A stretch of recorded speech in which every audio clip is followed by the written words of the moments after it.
Boa tarde a todos e todas aqui presentes neste início de terceira sessão da tarde, né, do nosso evento, nosso colóquio, comemorando, refletindo sobre o Dia do Jornalista. Eu sou o professor Anderson, alguns de vocês talvez já me conheçam, outros não, em função aí do momento que estão no curso.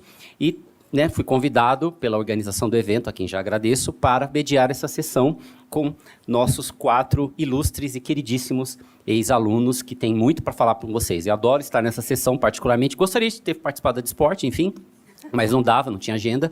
Mas quem já teve aula comigo sabe que eu falo muito desse universo, né? Pensar o jornalismo para além da mídia tradicional, conexões com empresas, marketing, dou aula inclusive de marketing. Então, para mim é um prazer, vai ser muito divertido passar esse momento com vocês. Agradeço, vou nomear agora, os nossos quatro convidadas, né? Convidados e convidadas que estão aqui conosco. A Bianca Bordignon, da agência Virtua, está aqui com a gente, ex-aluna, ela vai contar um pouquinho o perfil dela assim que começar a falar. Vamos agradecer a Bianca por estar aqui, pessoal. Então, obrigado novamente, Bianca, por estar conosco, e vai ser muito legal ouvir você sobre a sua trajetória e seu trabalho dentro desse universo de assessoria de comunicação e produção de conteúdo para marcas. Também está aqui comigo, ao meu lado, ex-aluno do Mackenzie, minha colega agora, inclusive, também, a Giovana Zulato. Tá? Obrigado, Giovana, que está aqui com a gente. A Giovana depois vai contar um pouquinho da trajetória dela, mas foi aluna também do Mackenzie e hoje é professora nos cursos de pós, né, daqui do Mackenzie, Lato Senso, inclusive no curso que foi quando eu a conheci, no curso de entretenimento e mídia, que nós estamos aí já na segunda turma, então vai ser muito legal conversar e ouvir a Giovana também. Obrigado. E agora, da banda de lá, o time dos meninos, ficou dividido, né? E o Luiz Ottoni, que está aqui... depois, tá errado aqui? Não, tá certo, mas é difícil pra você. Ah, tá. Realmente. Henkrup. SEO? SEO, é claro, faz sentido. Beleza, então o Luiz Ottoni, que está aqui, nosso ex-aluno, esse já cheguei da aula, prazer reencontrar, Luiz. E na hora que você chegar à sua fala inicial, né, você conta um pouquinho da sua trajetória até agora. Obrigado, Luiz, por estar aqui conosco também. E para terminar as apresentações, está aqui conosco também o Rafael Mendonça, querido ex-aluno, está aqui também, muito legal reencontrar. O Rafael está na Record, bate, tá certinho? Então tá bom, vai contar um pouco da trajetória dele para a gente também. E, enfim, temos uma mesa muito legal que pretende abordar essas conexões da nossa profissão em constante evolução, né, com o mundo das assessorias, de comunicação, produção de conteúdo, enfim, um assunto que eu acho que é da maior importância, porque é uma área que, enquanto temos áreas que estão reduzindo, tem áreas que estão expandindo. Então, acho que é muito legal vocês terem ouvido atento às oportunidades que a área está gerando para a gente. Obrigado novamente. Vamos seguir o script combinado, né? Então, começaremos com a Bianca, que vai fazer sua apresentação. Obrigado. Você quer dizer? Aí vai melhor. Porque você parece melhor. Porque você quer que eu passe? Então tá. E aí fica onde for mais fácil para você. Pessoal, a ideia aqui é só eu contar rapidamente qual é a minha trajetória, o que eu fiz. Opa, posso? Tem um microfone aqui. Então, eu acho que é melhor você usar esse. Aqui tá ótimo. Tá ótimo. Tem aqui. O público, você pode ficar aí, você faz aqui. Aqui também. Aí você... pronto. Aí fica mais fácil. Tudo bem. Então, a ideia aqui... Opa, funcionou? Não. Tenta mais uma vez. Não tem problema. Aqui é mais fácil. Som, 2. Foi? Então, a ideia aqui é eu contar para vocês. Tá falhando? Então não entendi. Aqui mesmo. Então, na verdade, a ideia aqui é eu fazer uma apresentação bem rápida do que é a minha experiência, do que eu vivi nesses anos, para vocês depois poderem tirar alguma dúvida aí, quererem fazer perguntas, tá? Então, eu sou formada em jornalismo e pós-graduada em comunicação integrada e marketing, os dois aqui pelo Mackenzie. Eu tenho mais ou menos 18 anos de atuação em comunicação corporativa. Nunca atuei em redação, desde que eu saí do Mackenzie. Eu comecei estagiando, ainda estava estudando, e segui carreira na comunicação corporativa. Então, a minha carreira realmente é centrada em assessoria de imprensa, praticamente. Eu fiz uma caminhada bastante linear, o que isso pode ser comum, mas comum, mas pode também as pessoas migrarem de assessoria para redação, de redação para assessoria. Isso, no mercado, não costuma ser uma regra. Está aqui o Rafa, depois a gente pode até bater um papo sobre isso. Então, eu fui de estagiária a gerente de atendimento. Então, eu fui passando por todas as etapas e responsabilidades de uma agência de comunicação. Entre os principais clientes que eu atendi aí nesses 18 anos estão a Allianz Seguros, a Avon, o Bicred, que é um unicórnio. Foi uma mega experiência atender uma startup. A Campus Party, a Escola Concept, que é uma escola totalmente inovadora, bem na linha da Avenues, aí, bem fora da caixa. Friboi, Itaú, Pixel Show e o Serasa Consumidor. E, atualmente, eu acho que são 2 temas que me geram muito interesse, que eu acho que está no centro de qualquer assessor, produtor de conteúdo, a gente tem que cada vez mais se aprofundar, que é gestão de pessoas, principalmente diversidade, inclusão e pertencimento. Antes a gente falava em diversidade, equidade e inclusão, hoje a gente já está falando em diversidade, inclusão e pertencimento, e ESG, né, que é ambiental, social e governança. Então, acho que o ambiental e o social são temas que a gente vê muito, explora bastante, tem mais facilidade de compreender, mas não que a governança não seja muito relevante, principalmente depois da Lava Jato. Então, acho que são coisas que qualquer assessor de imprensa tem que estar bem antenado.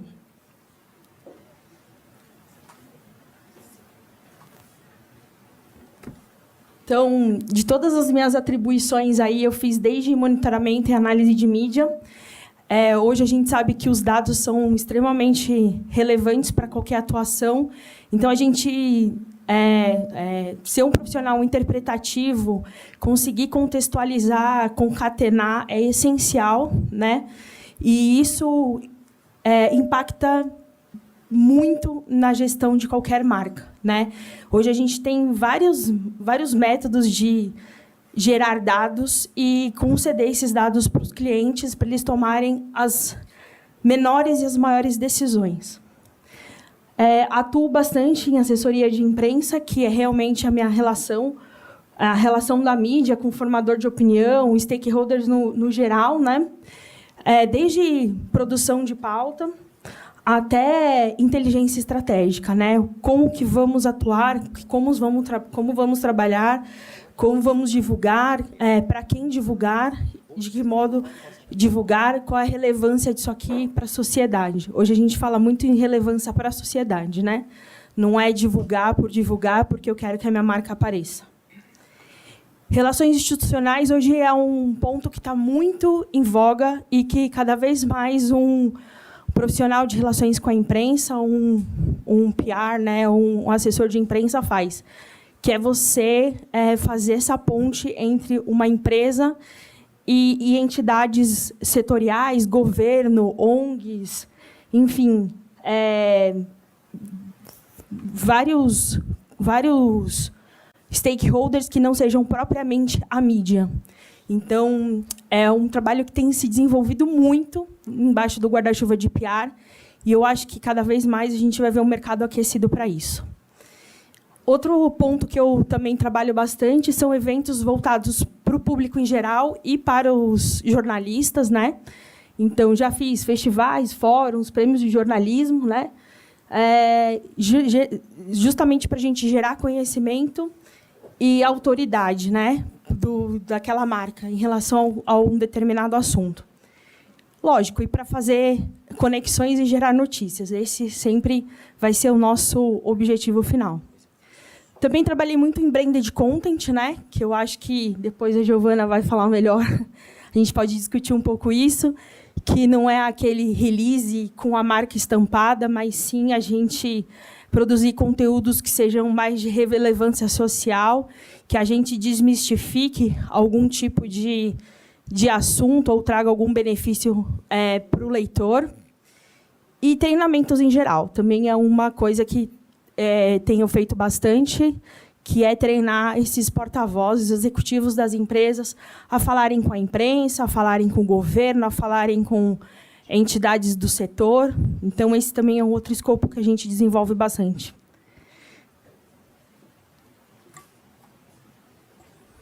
Aí aqui eu trouxe para vocês 6 cases que eu acho que vão ser os mais interessantes e depois a gente pode ir desdobrando se vocês tiverem alguma dúvida. Então, a gente já fez diversos fóruns para jornalistas. A Allianz é uma empresa multinacional, centenária, e tem muita expertise, tem a cultura do seguro lá fora, e queria desenvolver a cultura do seguro aqui no Brasil. Só que a gente tinha uma grande dificuldade, os jornalistas não sabiam escrever sobre o seguro, que é extremamente técnico. Então, a gente promoveu diversos fóruns justamente para fomentar a cultura dos seguros, mostrar tendência, porque o jornalismo sempre quer saber qual que é a tendência naquilo, socialmente, economicamente. Então, a gente trazia temas para discutir isso, né, atrelado ao seguro, e para dizer o quanto a Allianz tinha autoridade no assunto globalmente. E aí, com isso, a gente viu o número de matérias sobre seguros e sobre a Allianz aumentar consideravelmente. Então, a gente também precisa fazer um trabalho de educar os jornalistas quando eles não sabem escrever sobre um determinado assunto. A gente vê isso em relação a investimentos. Hoje, a gente vê muito mais matérias sobre isso, né? A gente vê muitos mais influenciadores falando sobre isso. Isso está muito mais acessível do que há muitos anos. Também promovemos vários fóruns, vários prêmios de jornalismo. Então, a gente ensinou a escrever, depois a gente premiava aqueles que escreviam. Com isso, a gente criou várias conexões. Jornalistas que ganhavam, aqui coloquei o exemplo da Priscila Asbeck. Ela era foca na Exame quando ela ganhou, e hoje ela é correspondente na França da CNN. Eu ligo no celular da Priscila, ela me atende rapidamente, porque realmente a gente criou uma conexão, né? É uma relação de respeito. Nós fomentamos pautas conjuntamente, seja aqui no Brasil ou lá fora. Então, realmente, essa relação que a gente precisa estabelecer com os jornalistas. E aí, aqui mais um exemplo, que é a fusão a compra da Allianz quando a Allianz comprou a Sul América, a parte da Sul América, né?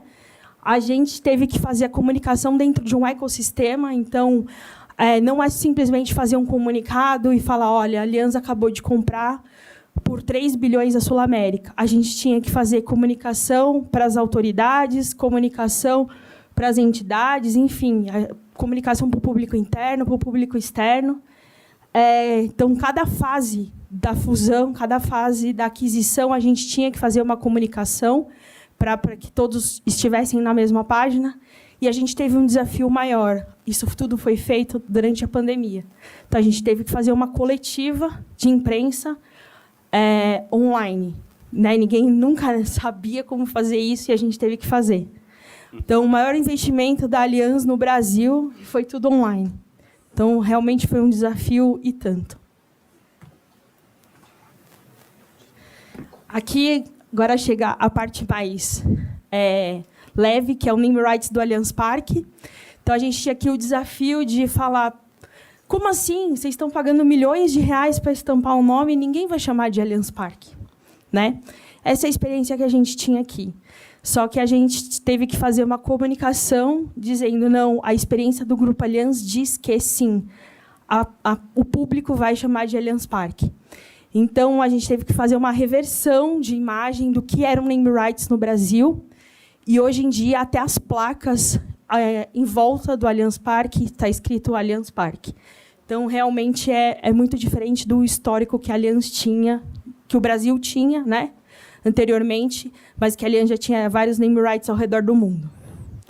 Então, a gente teve que fazer várias mensagens de quebra de paradigmas, e hoje o Allianz Parque, para nós, é uma grande plataforma de relacionamento e experiências. A gente coloca lá nos camarotes os jornalistas que são os mais estratégicos para a gente. Não estou falando de jornalista de esportivo, não. Estou falando de jornalista de economia, finanças, seguros, porque lá é que a gente se relaciona e estabelece conexão. E ele vai lá para se divertir, não para trabalhar. Outro case é o Feirão Limpa Nome, que aí é um mar de matérias. Então, a gente tem que sempre produzir muita coisa a partir de dados, né? São dados bastante densos e que sempre chamam a atenção do público. Então, cobertura, a gente faz uma cobertura nacional e regional simultânea e com levantamento de personagens. Sem personagens, realmente, o Feirão Limpa Nome não funciona, que é isso que chama a atenção do público, né?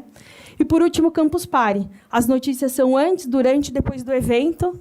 Ali são 24 horas no ar. E a gente tem que procurar notícia diferente para a Globo, para a SBT, para a Record, para o Encontro, para o JN, para o Fantástico. Então, ali é um mar de notícias e que a gente tem que fazer o trabalho de identificação. Então, esses são os principais cases aí da minha carreira. Aliás, deve ter tantos outros de gerenciamento de crise, mas ficamos com esses, tá bom? Obrigada, gente.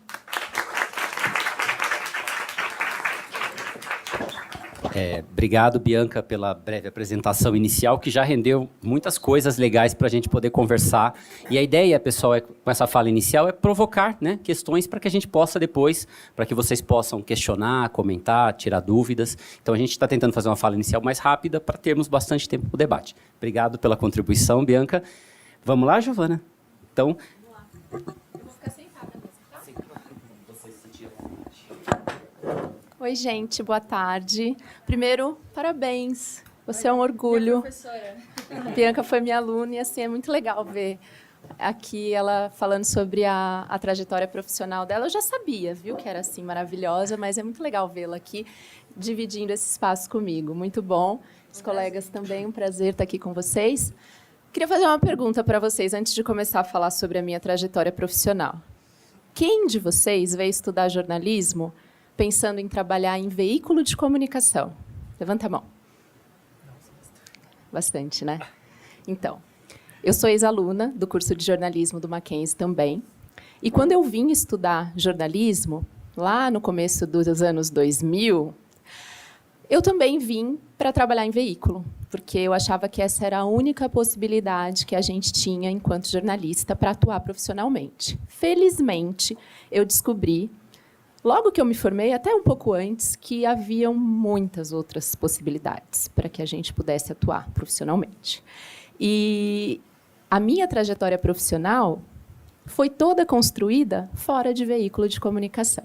Foi toda construída com comunicação de marcas. Foi toda construída em empresas, no ambiente corporativo. E isso me trouxe, além de um conforto de mercado de trabalho, porque existem mais ofertas nas empresas para trabalhar como comunicador do que nos veículos. Então, esse mercado é um mercado que absorve muitos profissionais, vocês que estão saindo das universidades, e que é super relevante para a sociedade, como a Bianca já falou um pouquinho. Então, eu comecei a minha trajetória profissional em comunicação institucional, fazendo ali, escrevendo em revista, fazendo eventos, assessoria de imprensa também. E aí eu fui migrando, eu fui fazer publicidade também, porque eu entendi que esse universo das marcas, eu entenderia ele um pouco melhor se eu estudasse a publicidade e o marketing. E fui migrando dentro do ambiente corporativo para várias áreas que são possibilidades de atuação profissional. Fui logo que eu fiz a minha pós aqui também, em marketing e comunicação integrada, eu fui trabalhar em comunicação interna. Vocês sabiam que a comunicação interna também pode ser exercida por jornalistas? E é uma área super bacana de se trabalhar. Virou a minha grande paixão profissional. Eu trabalhei na área de comunicação interna numa empresa de educação. Trabalhava dentro do RH, tá? Era um bichinho estranho lá para o pessoal de comunicação, mas me apaixonei demais por essa área, porque eu vi muita relevância em comunicar para as pessoas que trabalham nas empresas. Eu vi muita relevância em transformar o colaborador no primeiro grande defensor da marca e daquela entidade em que você está. E aí eu fui cursar o meu mestrado, fui fazer a minha pesquisa toda nessa área, em comunicação interna, na cultura das organizações, em como as agências de comunicação, que são os ambientes que também vão absorver muito essa mão de obra, esses profissionais que estão saindo para o mercado, como elas se relacionam, né? Então, como a cultura das organizações se relaciona com as agências de comunicação, como a gente que está fora do ambiente organizacional, que está lá numa outra empresa, saúde, fornecendo serviço, né, para essas empresas, como que a gente se relaciona com esse ambiente corporativo? Então, é também uma área em que vocês que saem das universidades podem trabalhar. E aí, depois, a minha trajetória foi passando por redes sociais, por marketing de conteúdo, que é uma das disciplinas que eu ministro aqui como professora da pós-graduação. E o marketing de conteúdo é um mundo muito interessante, em que a habilidade que vocês têm como produtores de conteúdo, porque jornalistas são produtores de conteúdo, e a grande diferença é qual que é o viés daquela pauta e qual que é o interesse daquela comunicação. Vocês também têm muita habilidade para trabalhar nesse mercado. Então, a minha fala ela é um misto de a minha trajetória profissional, que foi passando por todas essas áreas, redes sociais, marketing digital, comunicação interna. Também atuei em assessoria de imprensa, mas a Bianca já explicou bastante qual é essa função. Mas é uma fala muito para que vocês, enquanto profissionais de comunicação, expandam esses horizontes de possibilidades de atuação profissional. E que essa carreira, ela em nada se difere da carreira de um jornalista tradicional. Como que a gente escolhe as marcas que a gente vai consumir? Como vocês escolhem as marcas que vocês consomem? Não é mais por diferencial de qualidade, né? Todo mundo pode fazer a mesma coisa. Hoje em dia, todas as marcas podem copiar qualidade e tecnologia umas das outras. A gente escolhe, principalmente a geração de vocês, que eu estou vendo aí, que a grande maioria, geração Z, vocês escolhem consumir pela reputação e pela credibilidade que aquela marca constrói e comunica para vocês. Então, enquanto profissionais de comunicação dentro das empresas, a relevância que vocês terão como comunicadores é tão importante quanto a que vocês têm em veículos de comunicação, porque vocês vão transmitir essa reputação, essa imagem, essa credibilidade dessas marcas que vocês mesmos sabem por que consomem. Então, acho super importante que a gente esteja aqui num curso de jornalismo, no meu curso, na minha casa, falando sobre comunicação de marcas e falando sobre a importância da atuação de profissionais de comunicação, de jornalistas, que a formação que vocês recebem é super relevante para ser levada para dentro das organizações. Então, expandam esse olhar, né? Eu também queria veículos, mas sou muito feliz na minha carreira. Nunca trabalhei em veículo, mas me relaciono muito com profissionais que trabalham em veículos e é super importante o conhecimento que a gente absorve aqui para que a gente possa atuar dentro das organizações e fazendo essa comunicação de marcas. Era um pouco isso que eu queria falar para vocês. Depois, se vocês tiverem dúvidas, quiserem perguntar, fiquem à vontade, tá bom? Obrigada.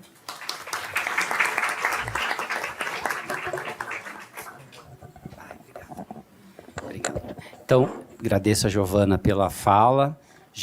Já trouxe várias questões aí, enfim, que vão ser legais para a gente poder depois conversar um pouquinho.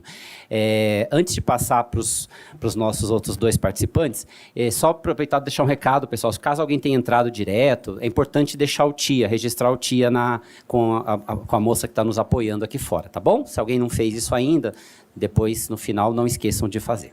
Vamos lá, Luiz? Inclusive, Giovana, eu já ia falar depois, enquanto o Luiz, dou um segundo para o Luiz se organizar.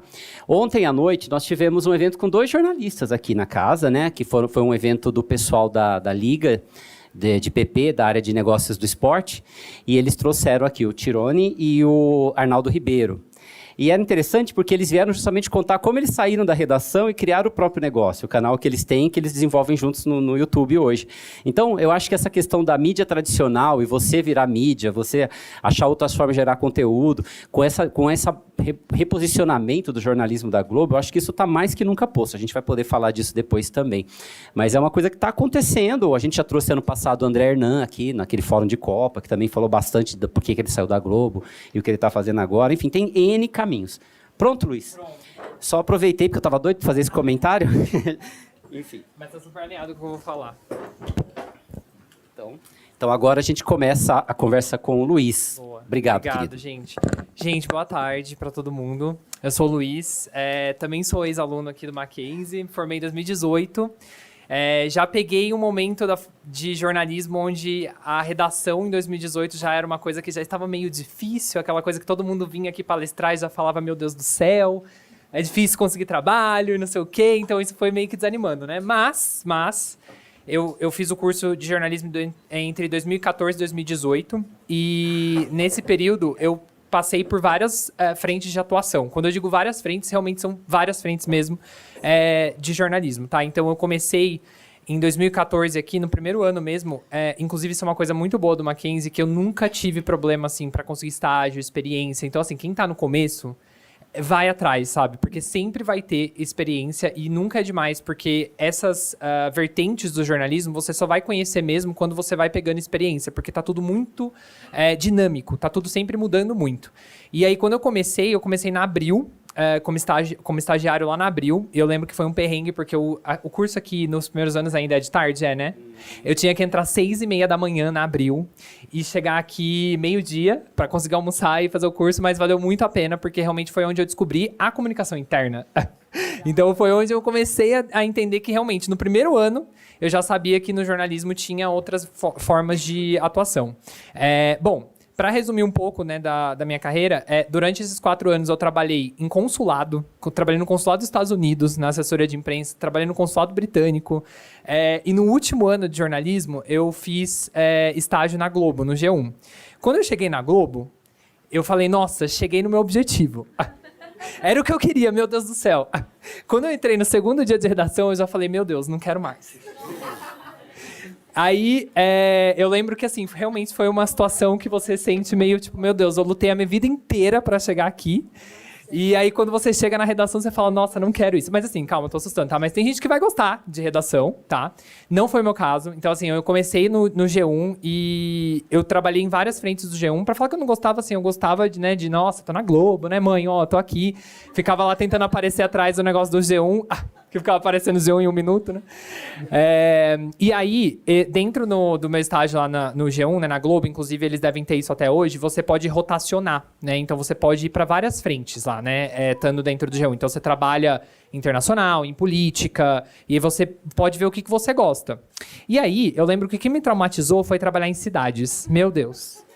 Gente, no primeiro dia em cidades, me mandaram para um protesto que o pessoal queria me apedrejar na frente da Câmara do Deputado. Eu falei, gente, não, realmente não é isso que eu quero. Aí eu falei, não, peraí, né? Tô me formando em jornalismo, né? Todo mundo querendo trabalhar em redação, eu trabalhando em redação, e eu lá, infeliz, né? Aí eu falei, não é possível, né? Deve ter outra forma, né, de trabalhar. E realmente tem, né? Muitas formas de você trabalhar no jornalismo. E aí teve um coleguinha lá dentro da Globo que chegou pra mim e falou assim, cara, você já ouviu falar em SEO? E muita gente fala, né, SEO, CEO, o que é isso, né? Nunca tinha ouvido falar nisso na vida. E aí eu vou contar para vocês um pouquinho do que é dentro do tempo aqui. E aí foi onde eu comecei a entender que existia uma vertente entre o PR, né, assessoria de imprensa, conteúdo estratégico, desenvolvimento, ou seja, tecnologia, tá? E conteúdo. Como assim, né? Uma frente dentro da comunicação, dentro do jornalismo, que você mexe com tecnologia, porque você está ligado com o pessoal de desenvolvimento. Você mexe com UX, então com User Experience. Você mexe com criação de site. Você trabalha com copy do site, que é a estrutura de texto do site. Então, isso começou a me motivar, porque eu sempre gostei muito de tecnologia. E aí eu comecei a me aprofundar, porque na época eu não tinha muito curso. A SEO foi uma coisa que começou muito recente. E aí eu comecei a me aprofundar. Quando eu saí da Globo, tinha uma pessoa que eu conheci lá dentro, que ela estava indo para uma editora, né, que trabalhava comigo lá, e ela estava indo para Empíricos na época. A Empíricos, se alguém não se lembra, é da Betina. Com certeza vocês vão lembrar que é a da Betina. E sim, eu conheci a Betina, e ela é gente boa. Não sei sobre 1 milhão, tá? Não tenho certeza. Mas, enfim, eu fui pra Empíricos. E aí, na Empíricos, a minha ex-editora da Globo, ela virou pra mim e falou assim, olha, a gente tem um desafio aqui que eu precisava que alguém de SEO viesse pra cá, só que eu não tenho dinheiro pra pagar, tipo, uma pessoa de SEO, que era muito caro. Então, como eu sei que você tá se formando, você tem interesse em aprender, você topa vir pra cá, a gente ensina e você faz? Eu falei, topo. Aí eu fui. Só que aí, gente, ainda eu fiquei entre a parte de redação, porque eu tinha que entrar às 6 horas da manhã pra abrir mercado, tipo, fazer newsletter newsletter de abertura de mercado. Eu sei que tem gente que vai amar fazer isso, sair daqui e fazer uma... Eu achava que eu ia amar, mas assim, você acordar todo dia 4h30 da manhã para pegar a CPTM, para ir atrás da redação e ficar vendo o broadcast do Estadão, esperar abrir o mercado, nossa senhora, olha. Aí eu falei, não é isso mesmo, né? Aí eu comecei a fazer um monte de curso em SEO. Então, comecei a me aprofundar em desenvolvimento, aí comecei a fazer curso de programação, aí caí na área de programação, vi que também, se eu tentasse ser programador, não ia dar muito certo, porque tem muito raciocínio lógico, mexe muito com matemática. Então, assim, fica a dica. Eu sou de humanas, então foi muito além do limite. Então, aí foi onde eu falei, não, peraí, eu vou voltar aqui um pouco para a área de conteúdo estratégico, que é onde eu gosto. E aí, na Empíricos, eu comecei a ter experiência, porque eu não sei se vocês já viram algum conteúdo, já foram impactados por alguma campanha, mas se você clicar em alguma coisa da Empíricos, você vai ser seguido pelo resto da sua vida. Eu não sei como que é isso hoje ainda, mas na época era assim, você clicava lá, você recebia e-mail da Betina pelo resto da vida, porque eles sempre trabalharam com conteúdo estratégico. Então, foi quando eu comecei a entender, peraí, como que esses caras estão conseguindo tanto dinheiro para ter um escritório no meio da Faria Lima, no mesmo prédio do Google, trabalhando com conteúdo? E aí foi onde eu comecei a entender que existia uma vertente do conteúdo que era alinhada a empresas, que quanto mais você conseguia vender com conteúdo estratégico, mais a empresa vai te pagar. Então, é uma vertente do marketing, tá? Então, é isso que é o SEO. E aí, eu vou explicar um pouco para vocês a teoria rapidão. Bom, aqui eu vou pular, porque eu já falei um monte de mim. Mas só para dar um pouco de contexto do que é SEO antes de eu explicar a definição, gente, o SEO começou aqui. Eu sei que muita gente daqui não vai nem saber do que eu estou falando, que é esse KD aqui, mas o Yahoo, pelo amor de Deus, vocês lembram o que é o Yahoo, né? Existe o Yahoo. Oi? Apesar de ele ter sido distinto. Exatamente. Sumiu também, né? Essa é a idade de todo mundo aqui. Mas, enfim, a ideia é explicar o seguinte, que a internet, quando ela começou, porque eu sei que muita gente já nasceu aqui já com a internet, mas não era assim, né? A gente tinha que usar um modem discado e era um inferno. Quando começou, a gente não tinha tudo na palma da mão, né? Então, assim, você ia procurar um site, você ia procurar alguma coisa na internet, era horrível. Você não achava o que você estava procurando. A gente, às vezes, ia procurar, por exemplo, telefone de uma loja na internet, você preferia ir na lista, porque existia uma lista impressa telefônica, e você ia na lista telefônica e procurava, porque era mais fácil você achar numa lista impressa. Olha que absurdo. E por que isso acontecia, gente? Porque naquela época, os mecanismos de busca, entre eles o Yahoo, que depois, né, a gente viu que o Google surgiu com tudo, eles não tinham a qualidade no algoritmo como tem hoje, né? O algoritmo é o que está por trás de um mecanismo de busca. Então, quando você abre o TikTok, quando você abre o Instagram, quando você abre o Google, existe uma tecnologia por trás e grande parte dessa tecnologia é o que a gente chama de algoritmo. Então, quando vocês já pararam assim para se perguntar que quando você procura alguma coisa no Google, ou no TikTok, ou no Instagram, como que aquilo que você está procurando é selecionado? Tipo, o que vem antes, o que vem depois? No Google, no mecanismo de busca, tá? Como no Google, Yahoo e afins, a gente consegue otimizar sites, tá? Então, a gente consegue trabalhar na estrutura de sites, consegue trabalhar na estrutura de conteúdos para que esses conteúdos eles apareçam antes do seu concorrente. E aí que está a questão. Então, por exemplo, se eu tenho uma empresa como a Ticket Head, que é aquela empresa que faz vale alimentação, que é um cliente meu, tipo, é um cartãozinho, né, de vale alimentação, quando alguém procura por vale alimentação, por exemplo, pensa que vocês trabalham no RH de uma empresa. Você vai procurar por adquirir um vale alimentação. Você vai lá no Google e você procura soluções de vale alimentação. Quem aparece ali primeiro geralmente ganha o peixe, porque você tende a ser mais clicado por aparecer primeiro. Então, esse posicionamento, a forma como você aparece no Google, isso custa dinheiro.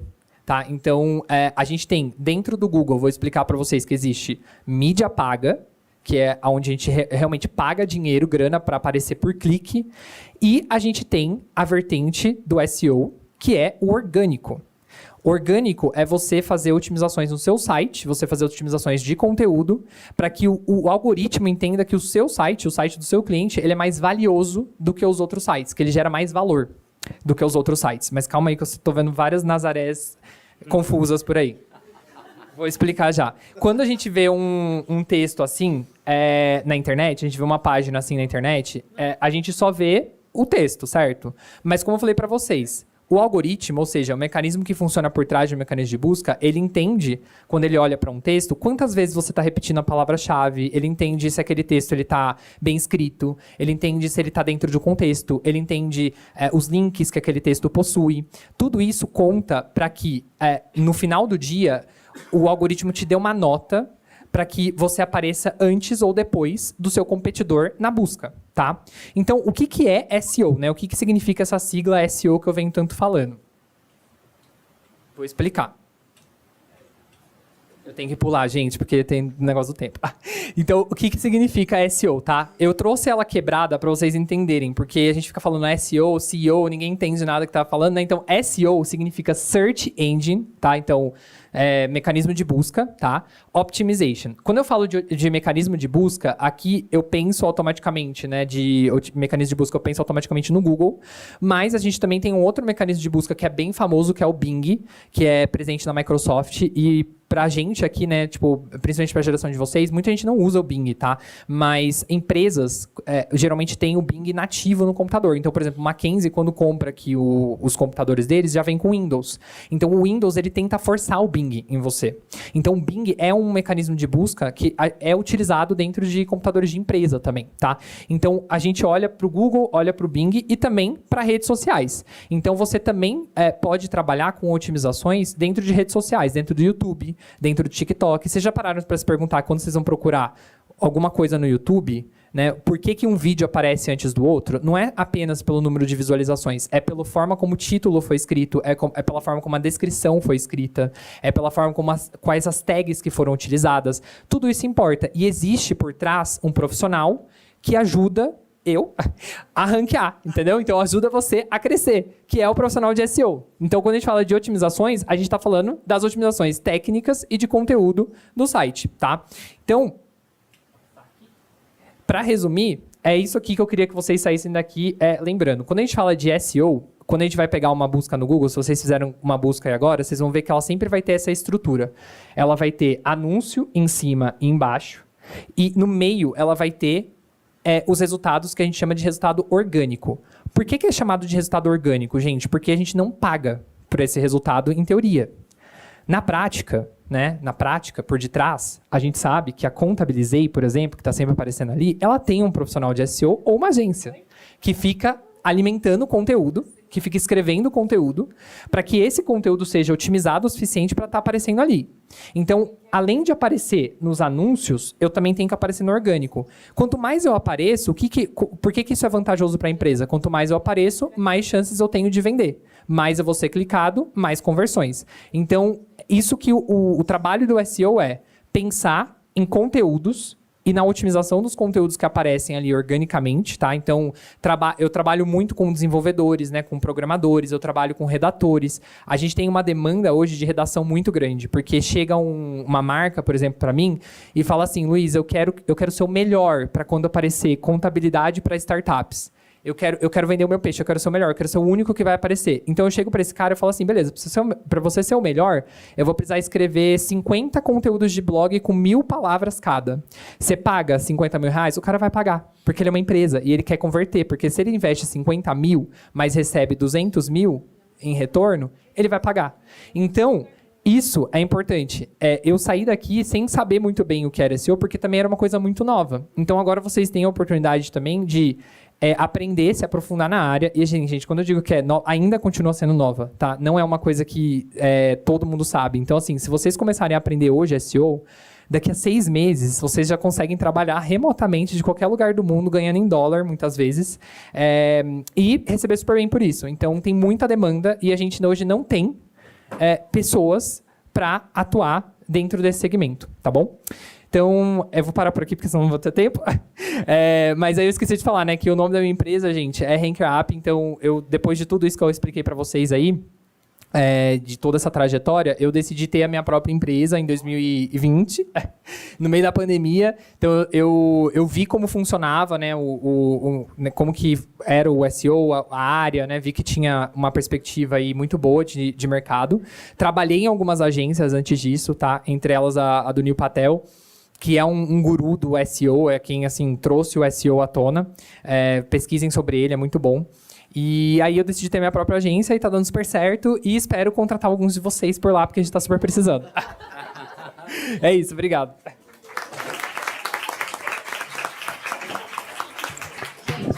Currículos para o Luiz, hein?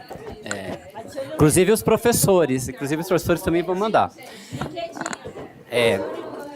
Bem, Luiz, obrigado pela apresentação tão provocativa, né, tão interessante. E agora a gente vai, para fechar essa primeira parte, para a fala do Rafael. Rafael, obrigado também por estar aqui conosco. Difícil falar depois dele, né? Nada, você vai dar seu show também. Obrigado. Com você, querido. Oi, eu me formei aqui no Mackenzie em 2016. Eu entrei aqui também com curso à tarde e eu também já entrei aqui trabalhando. Entrava no trabalho 6 horas da manhã, saía meio-dia, almoçava dentro do ônibus, mas deu certo. Eu comecei trabalhando em assessoria de imprensa também, eu atendia o setor público, eu trabalhava numa secretaria de governo, que é bem diferente do que vocês estão contando, porque a gente lidava muito com crises, né? Então, eu trabalhava na Secretaria de Transportes, que cuidava do Rodoanel, por exemplo. Então, era bem complexo.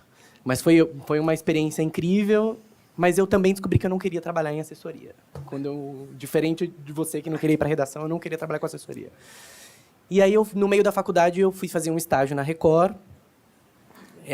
Fui trabalhar no Domingo Espetacular e no Câmera Record, que são os 2 jornalísticos semanais, que não cobrem factual, que eu também não gosto, né?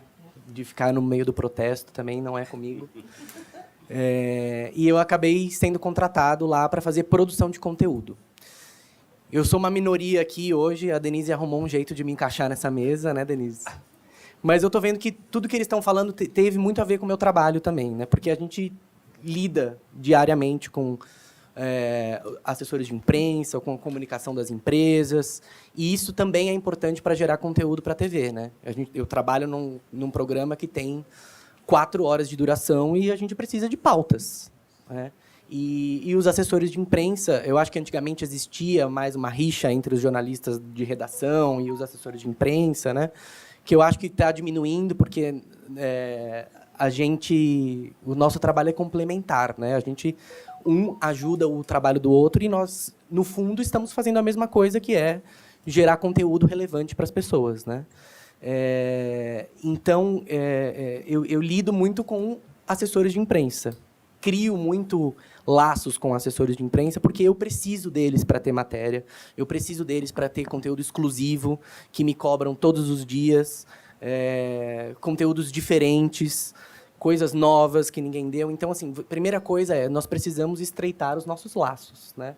Nós precisamos ser parceiros de trabalho e não inimigos, porque senão a gente não vai conseguir ter o nosso objetivo nem de um lado nem de outro.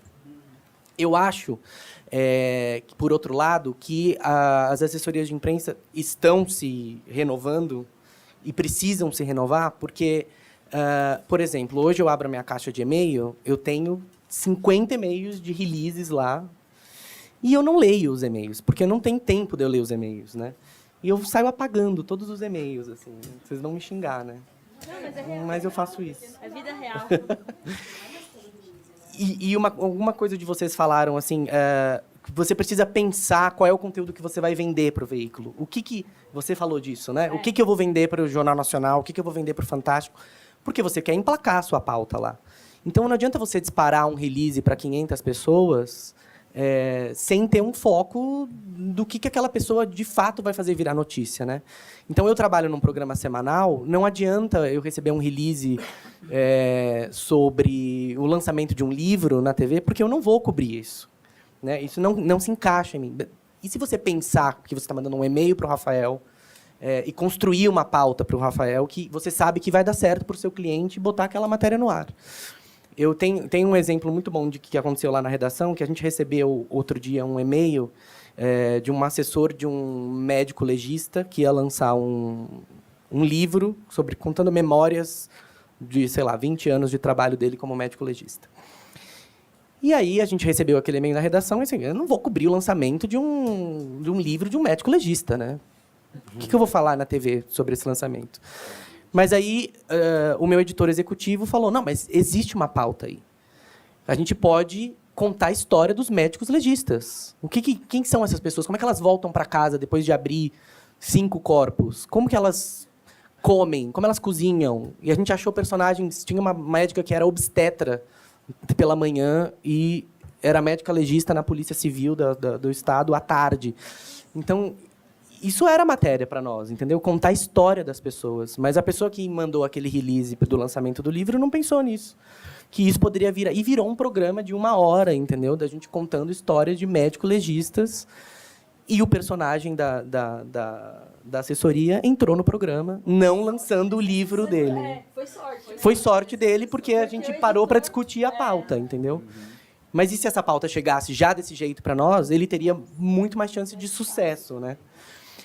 O marketing de conteúdo que vocês falaram também, na televisão, a gente precisa contar histórias de pessoas, né? Acho que a base é isso. Você precisa ter histórias. Diferente do jornal impresso, por exemplo, que você consegue ter uma notícia ali mais sem personagem, porque você não tem a imagem, você trabalha no texto, uma coisa mais fácil de você resolver. Na televisão, você precisa contar histórias. Eu preciso gravar histórias. Precisam ser coisas palpáveis. E acho que o marketing de conteúdo tem muito disso. Assim. Às vezes, a gente recebe pautas de marcas que, obviamente, querem ter um espaço na televisão, mas trazendo conteúdo, trazendo histórias. Então, eu já fiz diversos programas, por exemplo, com empresas de construção civil, contando histórias. Uma pauta era sobre o aumento de vagas na construção civil no meio da pandemia. Como estava subindo o prédio, né? E mesmo no meio da crise da pandemia, que você via o canteiro de obra em qualquer lugar. E aí nasceu essa pauta e a empresa conseguiu, a gente conseguiu atrelar que o conteúdo deles estivesse na TV e eles ofereceram histórias incríveis de funcionários dele para a gente contar nas matérias. Então, eu acho que assim, a gente tem que conviver diariamente. Eu participo de grupos um grupo de Facebook que tem grupo de assessores, jornalistas, sabe? Que sempre tem gente lá vendendo pauta. E vira e mexe rola discussão lá. Tem uma coisa que depois eu até queria ouvir de vocês, assim, como eu falei que na TV a gente precisa muito de histórias. Tem uma coisa muito que jornalista de TV faz para os assessores, é pedir personagem, né? A gente sempre fala, você oferece uma pauta, mas você fala, tá bom, mas me dá um personagem aí, né? Como é que eu vou contar aí essa história sem personagem? E aí, uma vez eu vi uma discussão assim no grupo de que a responsabilidade de procurar personagem não é do assessor de imprensa, é do jornalista. O jornalista de redação que tem que ir atrás do personagem. E eu queria saber o que vocês acham disso. Assim. Você acha que dá para vocês auxiliarem? Porque as redações estão ficando cada vez mais enxutas também, né? A sua pauta tem que fazer o possível para ajudar. Né? Eu acho que tem que fazer o possível para ajudar. Mas eu já vi muito essa discussão também. E eu confesso que essa mentalidade mudou muito ao longo da minha carreira. No começo eu também achava, eu falava, não, mas isso é papel do produtor ali do veículo, não é papel do assessor de imprensa. Porque na minha cabeça era assim, eu já estou dando o assunto para você, sabe? Mas não, do mesmo jeito que eu estou te dando o assunto, vários outros assessores estão na mesma... querendo também emplacar a sua pauta e colocar a sua marca ali. Então, quanto mais colaborativo você puder ser, mais chances você tem de ser o escolhido em detrimento de outro que não for tão colaborativo. E como a Bianca falou, é uma parceria, né? A partir do momento que você estabelece essa parceria, se você puder colaborar, né? Por que não? Eu acho que é uma rixa muito antiga essa, né? De assessor e jornalista. Mas eu acho que cada vez mais, pela redução de profissionais nas redações e pelo aumento da quantidade de marcas que veem relevância na assessoria de imprensa, essa rixa precisa acabar, porque a competitividade entre os dois, né, não faz sentido. Eu tenho muitas outras pessoas que estão querendo emplacar pautas. Sim. Mas eu já fui desse time aí que achava que o assessor não tinha que procurar personagem, gente. Mas não rola, porque vai ter outro que vai querer procurar o personagem. E aí dançou. Acho que, na verdade, quando os assessores entenderem que a pauta dele tem que ser construída em cima do personagem, aí acho que muda um pouco. O assessor ele tem que parar e pensar, vou vender isso aqui para a TV, então eu vou montar minha pauta de um jeito. Isso aqui para o impresso, eu vou montar minha pauta para outro jeito. E não, eles montam uma única pauta e dispara. Exato. Né? Então, assim, por exemplo, o Feirão Limpa Nome. não existe emplacar uma pauta do Feirão Limpa Nome com milhões e milhões de pessoas endividadas no Brasil sem dar um personagem por uma TV. Sim. Não existe a Globo passar a madrugada inteira comigo gravando lá na Campus Party se eu não levar lá dentro do camping e mostrar que o cara dorme dentro de uma barraca, toma banho, come dentro de uma barraca durante 5 dias, o que ele faz. Então, assim, o que ela vai... né? O cerne da pauta é o quê? As pessoas que estão lá dentro da Campus Party. O que é o Feirão Limpa Nome? As pessoas querem limpar o nome delas. Então, não existe pauta sem o personagem. Sim. Acho que é uma mentalidade que, de fato, tem que mudar para ter sucesso dos dois lados. Isso. E é isso, assim, eu fiz 6 anos de produção, então eu criei muitos vínculos com os assessores, sabe? A ponto deles começarem a passar coisas só para mim, assim, né? Tipo, vou passar uma pauta pro Rafael. Porque eles confiam em mim, né? Eu também, o produto que eu vou entregar também precisa ele também precisa ficar satisfeito, né? A gente não pode ter uma relação de enganação, eu passar a perna no assessor, porque você sabe que em outra matéria os assessores atendem milhares de clientes, milhares não, né? Vários clientes de diferentes segmentos, então a gente vai se tropeçar em outras matérias que uma não tem nada a ver com a outra, então eu acho que é importante ter essa relação. Hoje eu não sou mais produtor, eu sou editor. Eu trabalho com o Roberto Cabrini, não sei se vocês conhecem, que é a figura mais exigente que eu já trabalhei na minha vida. E aí as pautas ficam cada vez mais difíceis também, tá? Aí os personagens têm que ser melhores ainda. Mas acho que é isso. Oi.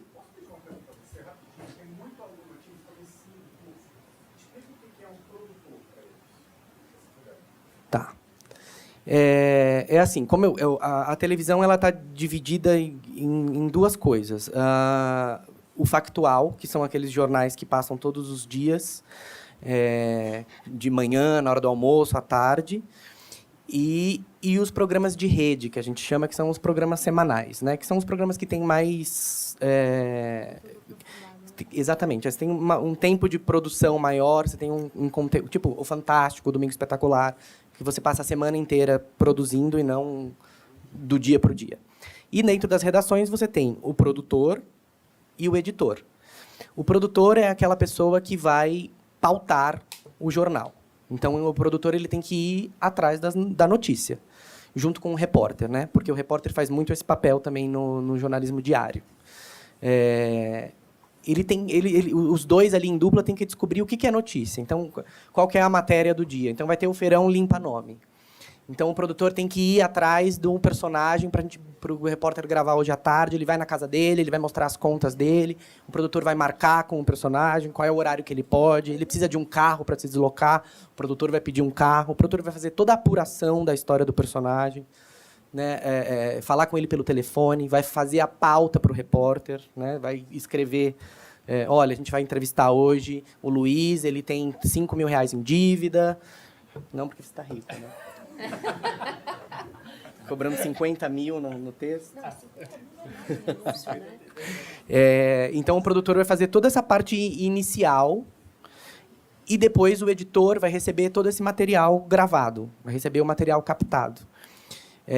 E aí o editor vai assistir, que é o que eu faço hoje.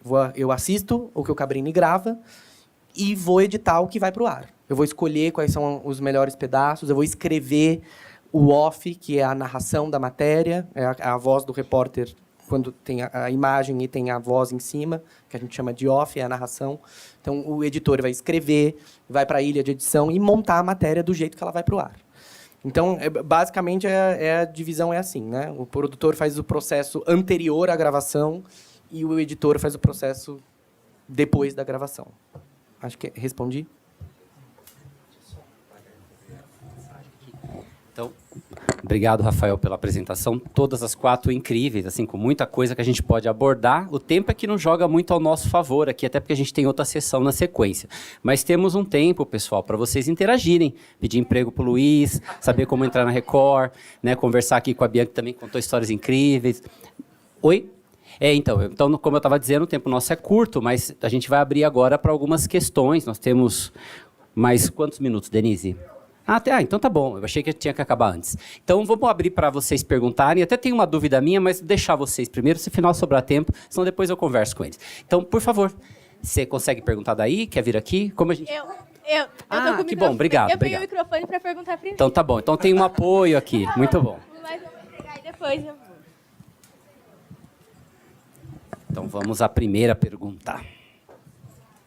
Beleza. Isso. Se apresenta aí, já pede emprego para eles. Vamos lá.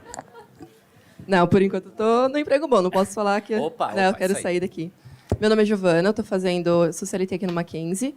E eu tenho 2 perguntas na realidade. A primeira é para o Luiz. Toda essa questão do SEO, ela está ganhando muita força hoje em dia, mas principalmente como um curso a mais. Então, tem grandes nomes da mídia, como Pedro Sobral, o Rei do Tráfego, que eles ensinam pessoas que normalmente são desempregadas, querem mudar de carreira, cursos de SEO, de otimização, e normalmente eles realmente conseguem algo muito bom, se eles se dedicam. Então, a primeira pergunta é como que a gente, como jornalista, cria um espaço, né, cria uma carreira dentro desse espaço, sem essa profissionalização necessariamente de grandes nomes da mídia. E a segunda pergunta, são para os 4 da bancada, é como a gente poderia utilizar as ferramentas de inteligência artificial para a otimização do nosso trabalho jornalístico e para uma melhoria também, para facilitar o nosso trabalho. Porque tem muita coisa que a gente faz hoje em dia que eu acredito que possa ser facilitada. Então, por exemplo, tem muita vaga de estágio que é para redes sociais. E, na boa, que cansativo ficar toda hora, rede social, mídias, criação de conteúdo. E, na realidade, a gente quer um trabalho mais jornalístico, apuração, sabe, ter mais contato. Então, como que a gente poderia utilizar essas ferramentas para melhorar isso? Então, Luiz, começa aí. A de inteligência artificial também era uma curiosidade minha, já reforço o pedido que vocês comentem como que está entrando na vida de vocês. Como que é seu nome? Desculpa. Giovana. Então, Giovana, tem muito guru do marketing vendendo curso, assim, que eu falo, gente, não joguem os dinheiros de vocês fora. Não precisa pagar 15 mil, 20, porque tem uns caras que cobram, assim, uns valores absurdos de curso, tipo, que não tem razão para isso. O YouTube, você vai no YouTube e você consegue ter acesso a pessoas assim como eu, que tipo, já trabalha na área e faz ali vídeos explicando como que você faz uma pesquisa de palavra-chave, como que você escreve uma pauta pensando no SEO. Então, assim, SEO é muito, muito mais prática, exatamente. É muito mais prática do que você ter um curso que vai te certificar. Claro que a gente sabe que, na realidade, no mercado, quando você vai numa entrevista que está relacionada à parte de SEO, você ter um curso, um certificado, alguma coisa assim, conta. Só que, para não cair em cilada, o que eu recomendo? Que vocês façam cursos em instituições. Então, tipo, se o Mackenzie abrir um curso, tipo, olha, eu fazendo merchan, hein? Mas eu quero depois meu... Ah, já tem, ó, tá vendo? Depois eu quero minha comissão, tá? Mas eu mesmo fiz... O meu primeiro curso de SEO foi na FIAP, porque na época era a única instituição que tinha, porque a FIAP é muito ligada com essa parte de tecnologia, né? E aí eu fiz um curso lá, paguei, tipo, R$500 no curso, 3 meses de curso, foi o suficiente para eu iniciar.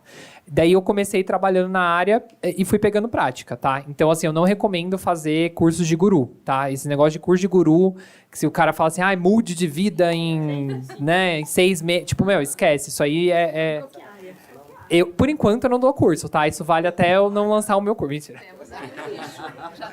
Isso vale até agora, mentira. Não, mas depois vocês pegam o cupom comigo, mentira. Não, gente, então, não precisa fazer esses cursos. Com certeza. Empresário. Depois vocês podem adicionar aí eu vou deixar o QR Code aqui da Ranker, né? Do Instagram da minha empresa. E aí lá tem, tipo, vários materiais que a gente coloca, links para conteúdos gratuitos, tá? Então, não precisa realmente pagar por esses cursos caríssimos, tá? E eu posso só começar a parte da inteligência artificial, porque tá tudo ligado com essa parte de SEO. Uma discussão que vem acontecendo muito na área de SEO é se você deve utilizar a inteligência artificial para gerar textos que ranqueiem bem, né, que tenham um bom posicionamento no Google. E isso é uma dúvida que muitos clientes meus vêm tendo, né, tipo, porque, que nem eu falei agora há pouco, né, tem gente que paga R$50 mil pra gente ficar criando conteúdo por mês. E aí o cara virou pra mim e falou assim, eu não vou mais pagar R$50 mil pra você, eu vou pagar uma assinatura do ChatGPT e vou criar conteúdo aqui. entendeu? Só que aí que tá a questão, tá? O conteúdo que ranqueia bem, qual que é o intuito da ferramenta, de uma ferramenta como o Google? É fazer com que o usuário retorne. Então, você tem que gerar uma boa experiência para ele.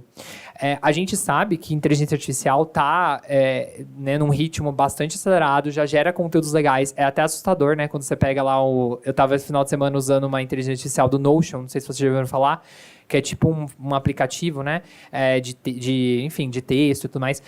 E assim, eu recomendo, nesse primeiro momento, né, na parte de SEO, o Google, pelo menos, que é o nosso maior mecanismo de busca, plataforma, eles lançaram uma nota no final do ano passado que conteúdos que sejam escritos 100% por inteligência artificial não ranqueariam, tá? Então, assim, seriam puníveis. Porque eles acreditam que quando você escreve um conteúdo 100% inteligência artificial, esse conteúdo ele corre vários riscos de você ter erros, né? Então, tipo, e um erro em um conteúdo, ele pode... Aqui eu estou exagerando, né? Mas pode representar a vida de uma pessoa, né? Porque, tipo, o conteúdo ele pode, enfim, ditar a vida de uma pessoa. Então, ainda mais uns segmentos como financeiro, por exemplo. Então, por enquanto, a inteligência artificial em SEO a gente utiliza só para ajudar em algumas práticas, como, por exemplo, uma pauta.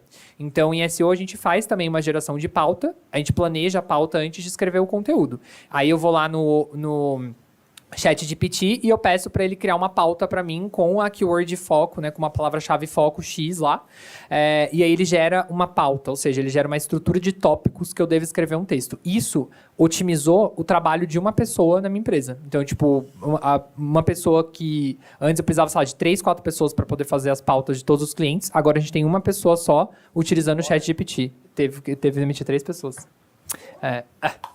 Sorry, gente, mas tem muita ainda. Tem vaga, muita vaga. Eu queria só emendar no que ele está falando. Eu quero acreditar que esse lance do ChatGPT, por exemplo, não vá atrapalhar meu trabalho, porque eu acredito que não dá para ele fazer o que eu faço, entendeu? Eu preciso de sensibilidade para escrever um texto, preciso de cuidado. E uma coisa que eu acho e quero acreditar que a máquina não vai ter, entendeu? Então, assim, hoje na minha redação é uma coisa que não passa pela nossa cabeça. Assim, tá vetado de que não vai substituir o nosso trabalho porque precisa da nossa sensibilidade, entendeu? E isso ninguém vai substituir. Eu quero acreditar nisso, pelo menos. Inclusive com o que você falou antes. Quando você falou que os e-mails dos releases você deleta, então, vamos lá, né? Vamos pensar, se você deleta o e-mail do release, como que uma ferramenta que constrói conteúdo vai chamar a sua atenção? Então, eu acho que é por aí que a gente tem que começar a pensar na construção de conteúdos de marca. Eu lancei essa discussão na minha turma de marketing de conteúdo, porque, lógico que todo mundo ficou com medo. Pô, mas se a ferramenta consegue escrever um conteúdo, o que eu estou fazendo aqui, fazendo uma especialização nisso, em conteúdo? Só que o conteúdo ele vai muito além da redação de um texto, né? E tudo que envolve o conteúdo de uma marca... Bom, ele acabou de falar, né? Eu preciso que o jornalista me ajude a construir a pauta, que ele me ajude a buscar um personagem.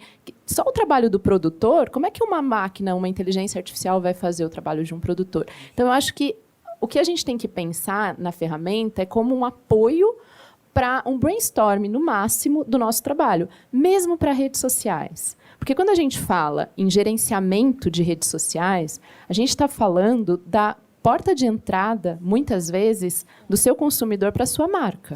Então, por mais que possa parecer um trabalho de community manager ali, meio mecânico, de ficar respondendo ou de ficar ali interagindo nas páginas das redes sociais, as redes sociais são as grandes vitrines das marcas hoje. Se você não tiver um ser humaninho ali atrás, olhando para aquilo que está sendo escrito e aquilo que está sendo respondido, ou aquilo que está sendo, aquela discussão que está sendo gerada, primeiro você está perdendo a oportunidade. Porque a escuta que as marcas precisam fazer nas redes sociais para entender o seu consumidor, ela não vai acontecer por uma inteligência artificial. E segundo, você perde o contexto e a sensibilidade do profissional.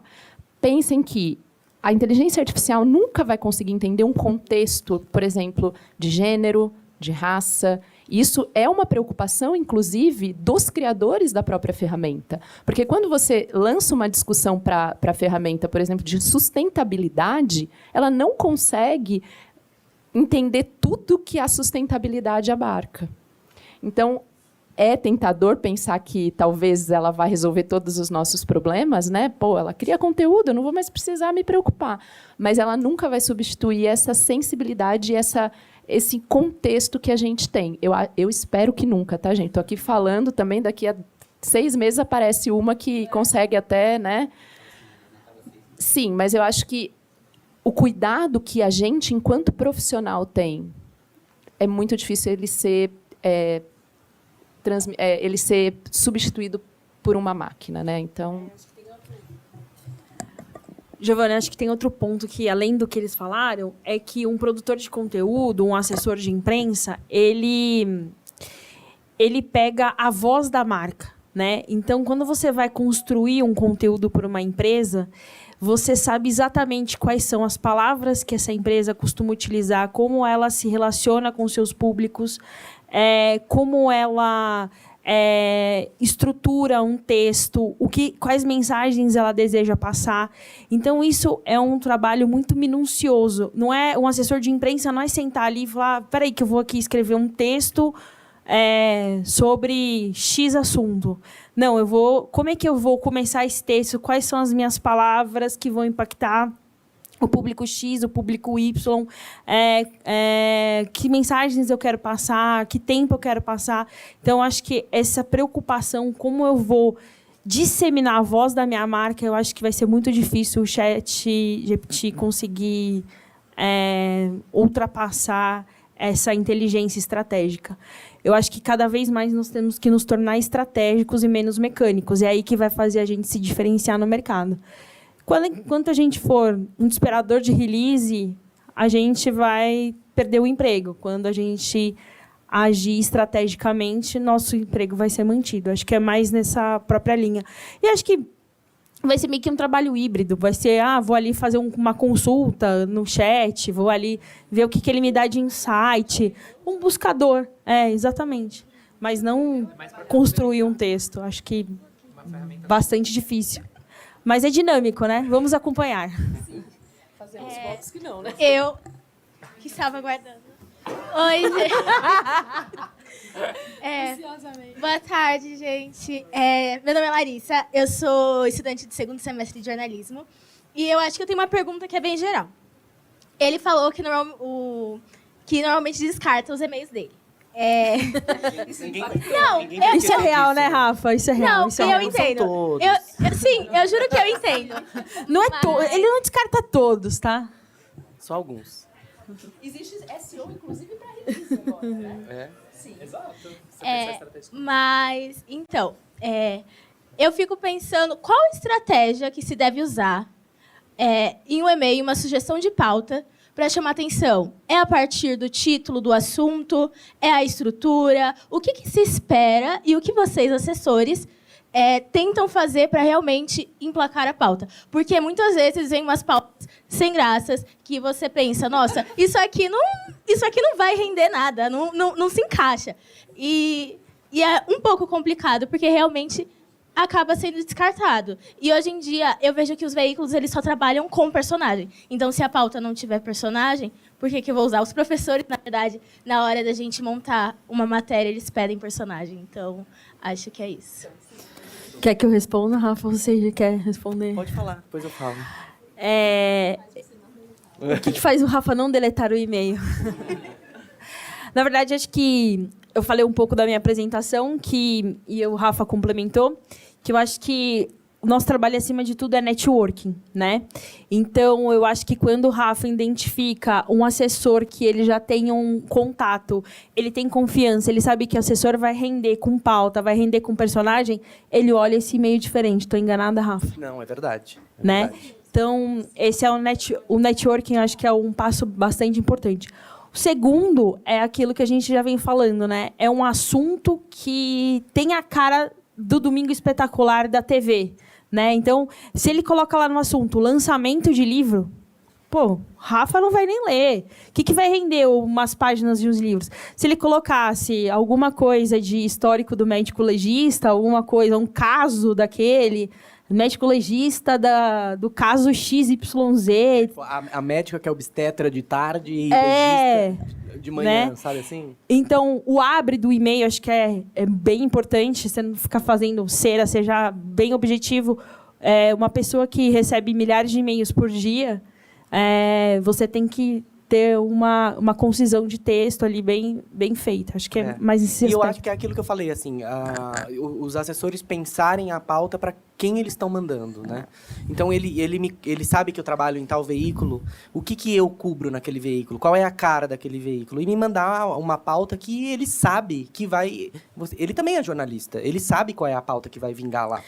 Então, direcionar a pauta para os jornais, para os programas específicos, né? Que não é a pauta que é do Jornal Nacional que vai virar uma pauta no Fantástico, né?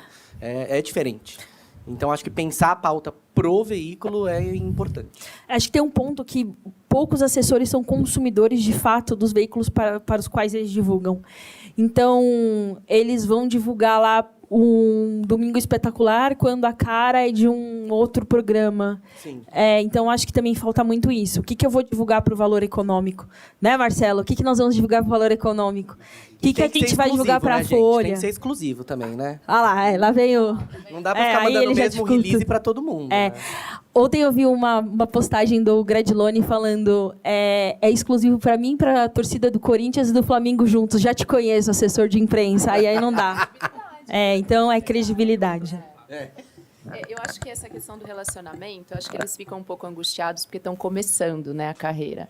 Aí eles falaram que o relacionamento, o networking é importante, mas, poxa, eu estou saindo da faculdade, eu estou começando, é meu primeiro trabalho, eu não tenho esse networking ainda, mas é uma construção. Então, essa outra dica do veículo, de consumir os veículos, eu acho que para vocês é preciosíssima e personalizar a pauta para cada veículo. Então, não se angustiem se vocês ainda não tiverem um networking. Vocês vão ter isso no futuro, mas vocês têm outras ferramentas e outros artifícios para conseguir chamar a atenção desses jornalistas que estão do outro lado.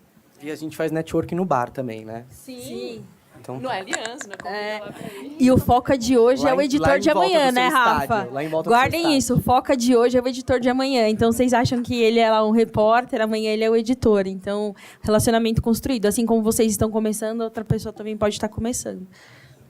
Obrigada. Bem, pessoal, antes de passar para a próxima pergunta, eu vou dar um pitaco aqui, porque eu estava ouvindo tudo que foi dito até agora, né, sobre estratégia, relacionamento, e é interessante porque eu lembro de mim quando comecei, né, eu fiz um curso de foca do Estadão, e até hoje eu lembro as minhas primeiras experiências como repórter, porque foram empresas que foram muito hábeis em patrocinar aquele curso. Então, a primeira coletiva de imprensa que eu fiz foi com o presidente da Siemens, que era patrocinadora. Então, ela criou uma experiência para mim como um jovem que eu nunca tinha tido. E foi uma coletiva com almoço, ainda eu lembro dos detalhes, porque a coisa na era do excesso de informação é o que nos cativa. E aí, essa coisa de saber quem é o jornalista, como abordar, na hora que abordar, faz diferença. Então, eu acho que tem um pouco dessa questão estratégica, e se a gente quer ser diferente da máquina, a gente tem que pensar em relações humanas, né?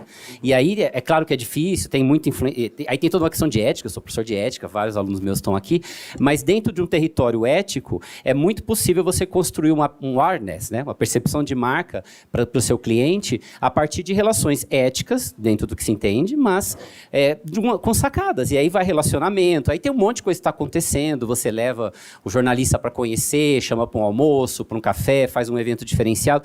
Toda essa experiência é o que nos faz diferenciado da inteligência artificial. Sei lá, um pitaco aqui na conversa. Qual a próxima pergunta, pessoal? Por favor.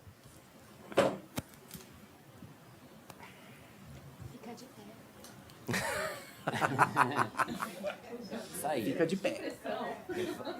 Boa tarde, eu sou o Jean Werneck, eu estou no primeiro semestre e a minha dúvida é muito sobre como a gente passa dessa parte de jornalista em que a gente está buscando as informações, criar as pautas e as matérias, para essa parte de assessoria em que a gente justamente está fornecendo as informações e propagando isso. porque vocês já falaram um pouco disso, mas até agora a gente vem muito aprendendo sobre como produzir os textos e como transformar as informações que a gente recebe em notícia. Mas como selecionar esse networking, como selecionar toda essa parte para que a gente transmita as informações para redatores ou para veículos e transforme isso em coisas interessantes para o dia a dia?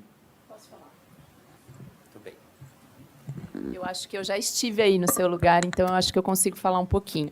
Você está no primeiro semestre, né? No primeiro semestre, realmente, você precisa primeiro entender o que é notícia e como que se constrói uma notícia e o que vai atrair a atenção do Rafael.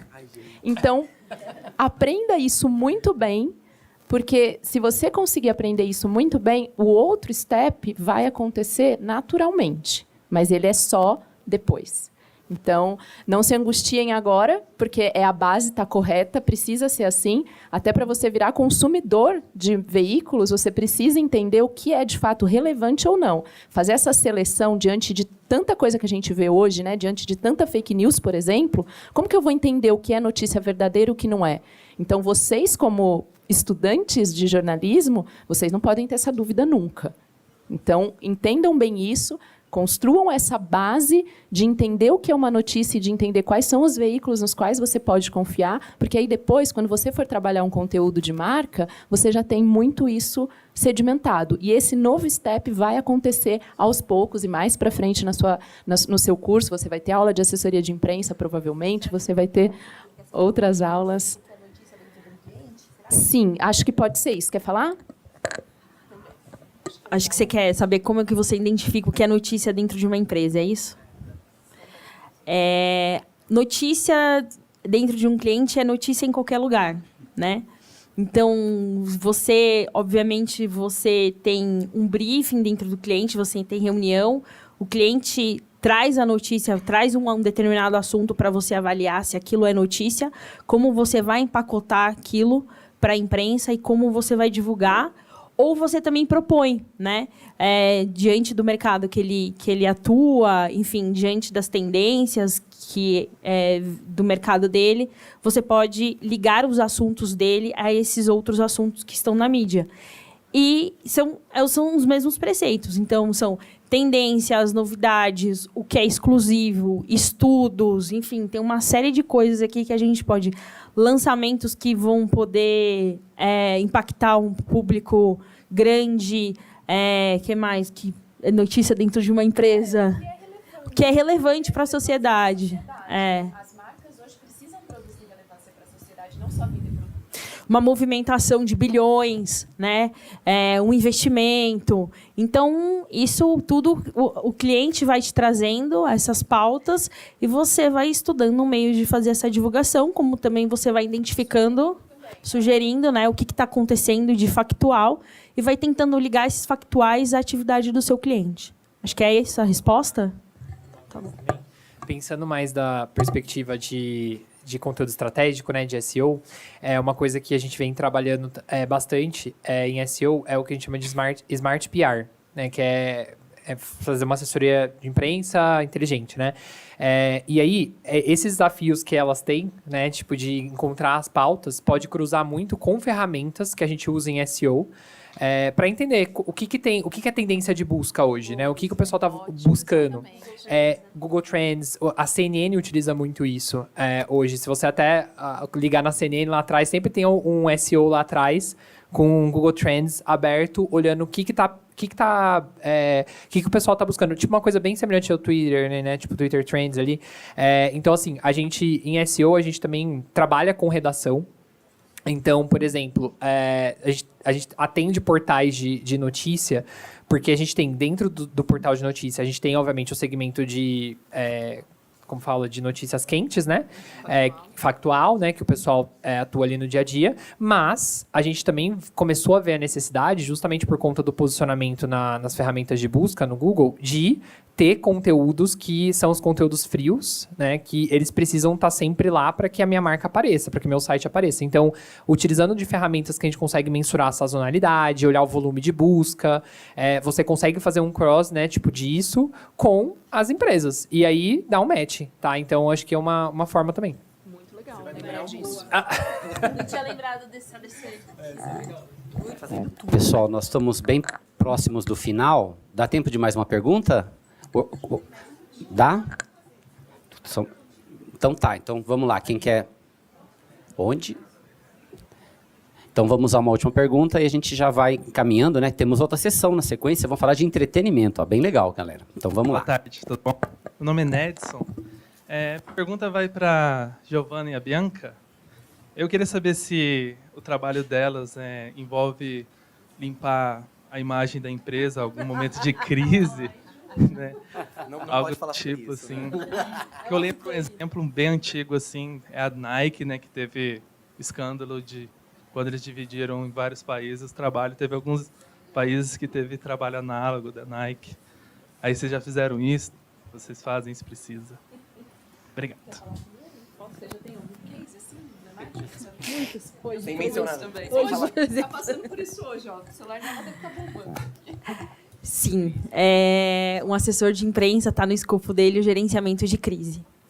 E, antes de tudo, você tem que ter uma habilidade emocional grande.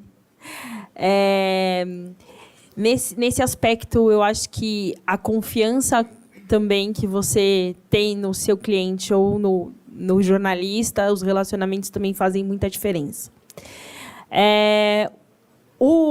Eu acho que hoje o que os gerenciamentos de crise requerem, em primeiro lugar, é transparência, né? Fez errado, assuma. Não está de acordo com algum ponto da legislação, assuma. É melhor do que aquilo ficar recorrente na mídia. Tem crises que elas são estancadas rapidamente, tem crises que elas levam 1, 2, 3, 6 meses, anos para serem estancadas e a gente fica gerenciando aquilo. Então, normalmente são pronunciamentos reativos, né? A imprensa procura e você elabora um comunicado, um posicionamento e vai soltando esses posicionamentos de acordo com a procura da imprensa e você vai tentando ali alimentar a imprensa do que você tem de posicionamento, do que é a sua verdade, mas sempre falando com transparência, né? Eu acho que é esse ponto. Logo que eu assumi uma coordenação de assessoria de imprensa num cliente, eu posso falar o cliente porque, tranquilamente, é a Federação do Comércio. Eu assumi em 2019 e em 2020 veio a pandemia. Nunca antes o comércio inteiro, né? Inteiro tinha fechado. E no dia que o Dória anunciou, ao meio-dia, que o comércio todo ia fechar, meio-dia meu celular tinha 50 mensagens de jornalistas. Por quê? O jornalista não tinha como falar com todo o comércio. Afinal de contas, ele ia fechar, né? Quem que ele foi procurar no estado de São Paulo? A federação que abarca todas as empresas do comércio. O que a gente fez? Era muito novo, porque pandemia era algo muito novo para todo mundo. Mas o que o jornalista queria entender? O que vai acontecer com o comércio? Fechado. E a federação sempre foi referência com números, né? Com estudos, com pesquisas. Então, o que a gente fez? A gente, meio-dia não tinha como soltar uma pesquisa, né, gente? Obviamente. Mas a gente preparou um porta-voz, um vice-presidente, para falar com a Globo News. Foi a primeira entrevista que a gente deu. E, além da questão do controle emocional do assessor, né, da gente que está ali na linha de frente com o jornalista que quer um posicionamento daquela empresa, que é, no caso, a voz de todo o comércio naquele momento, você precisa ter o controle, a inteligência emocional do seu porta-voz, porque é ele que vai falar ali na frente. Então, nosso papel, enquanto comunicador, é passar segurança, reunir o máximo de informações que você puder naquele momento para o seu porta-voz. Você que ficou assistindo a coletiva, você que sabe todas as informações, você que sabe quando vai fechar, você que sabe quais que vão fechar primeiro, tudo isso. Então, aí você passa um briefing para o seu porta-voz e coloca ele ali na frente da câmera, reza, porque isso também pode dar muito errado, pode, mas, via de regra, é isso, é preparo do porta-voz, é você ter uma sensibilidade também com a marca de entender quais são as mensagens-chave que eu preciso passar aqui. Ele não tinha as informações que o jornalista queria, mas ele tinha algumas mensagens que ele podia falar que ele ia abaixar a temperatura da imprensa naquele momento. Então, foi isso que a gente fez. A gente tentou baixar a temperatura, colocou uma pessoa para falar, porque não adianta você falar, não vou falar, e deu certo. A Globo News ficou feliz, e depois os outros veículos começaram a ligar para a gente dar essa entrevista também com esse mesmo porta-voz. E aí foi indo. Próximo passo, produzir uma pesquisa sobre o impacto do fechamento para poder trazer embasamento para o jornalista, falar, olha aqui, eu tenho uma informação agora, sim, eu tenho uma informação para você. E aí a gente foi construindo pautas para poder colocar o nosso cliente, no caso, né, como o porta-voz do fechamento do comércio naquele momento. Mas foi, acho que, o gerenciamento de crise mais traumático da minha vida, porque eu tive que fazer isso em 10 minutos. Dessa construção desse briefing, marcar e mandar o cara lá para falar com a câmera, e foi muito complicado, mas estamos aí.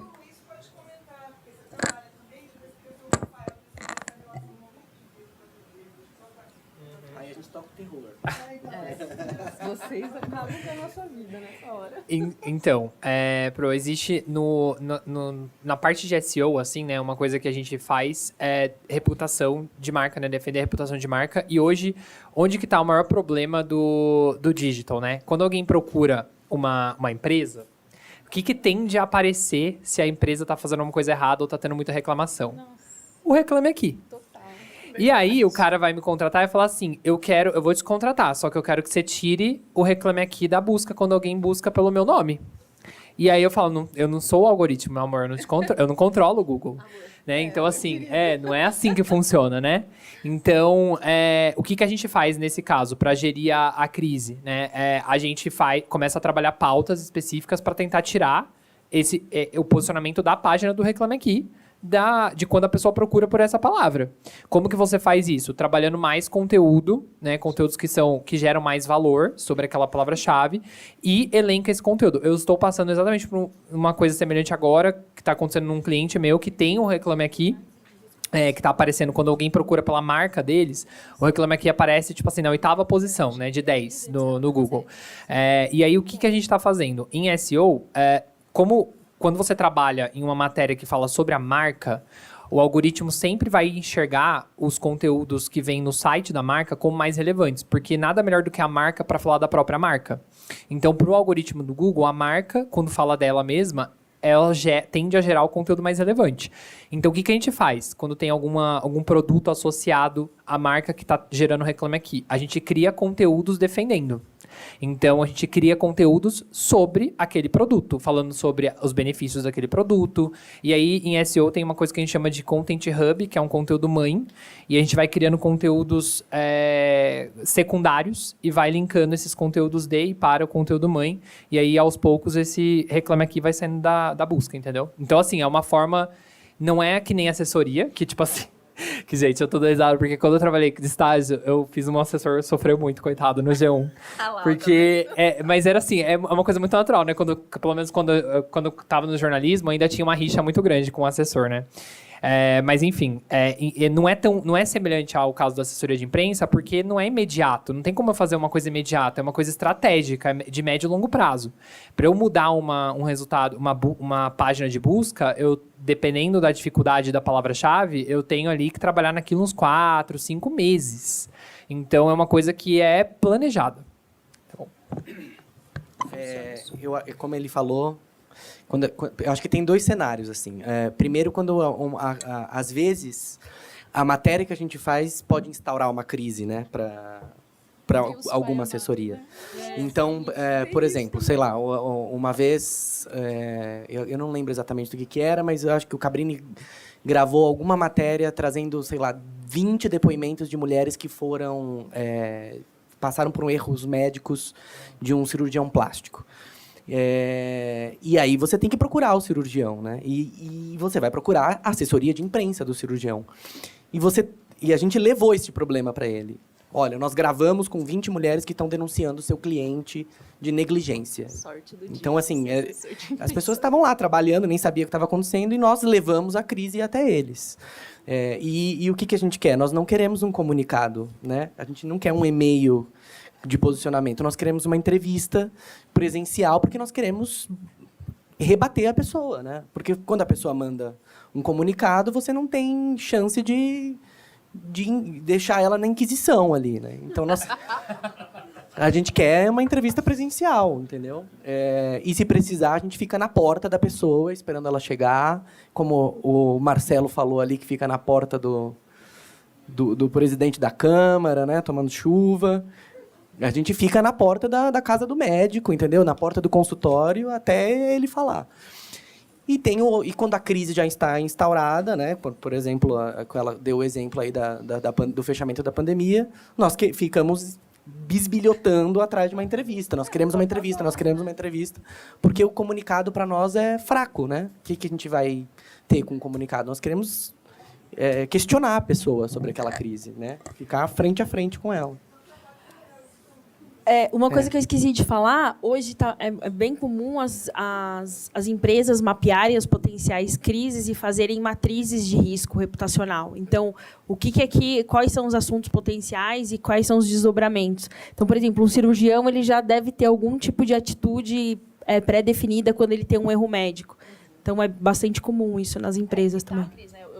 O assessor, ele também ele faz um gerenciamento pré-crise, não só quando a crise acontece. É muito do nosso papel também levantar a mão, e isso é um trabalho muito feito com outras áreas da comunicação dentro da empresa. Por exemplo, vai lançar uma campanha publicitária. Isso é clássico, né, gente? Vai lançar uma campanha, não conversa com a área de PR, a campanha tem um monte de problema, aí a própria empresa gera a sua própria crise que nós mesmos vamos ter que gerenciar depois. Então, eu acho que esse papel que a Bianca falou também é muito do comunicador, também é muito de quem entende de comunicação, de pensar o que pode ser crise, para depois não dar trabalho para as coleguinhas que estão lá na assessoria de imprensa, né? Porque tem coisa que pode ser evitada, com certeza.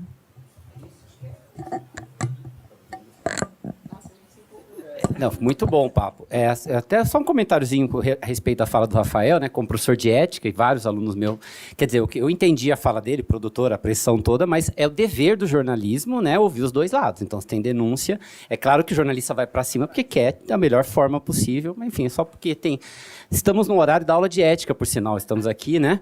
Então, é muito legal ouvi-los. Quero agradecer novamente por ter esse tempo que nós passamos juntos aqui, com qualidade de informação, com troca de ideias muito boas e trazendo assuntos da maior relevância.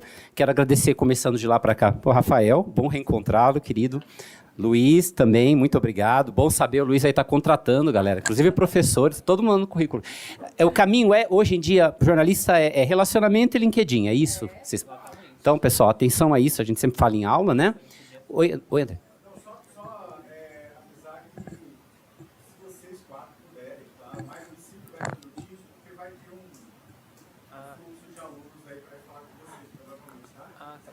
Tá. Então, eu encerro e deixo... Tá, entendi. A gente está aqui ensaiando ao vivo. Muito bom. Então, Giovana também, uma delícia reencontrar aqui, minha colega na pós, né? E a Bianca, que eu conheci hoje, adorei conhecer, muito legal. Até porque eu dou aula de economia criativa. Você ainda trabalha com o Campus Party? Agora eu sou exclusiva da aliança. Tá. Mas tem muito a ver. Vamos conversar. Então, obrigado, gente. Valeu.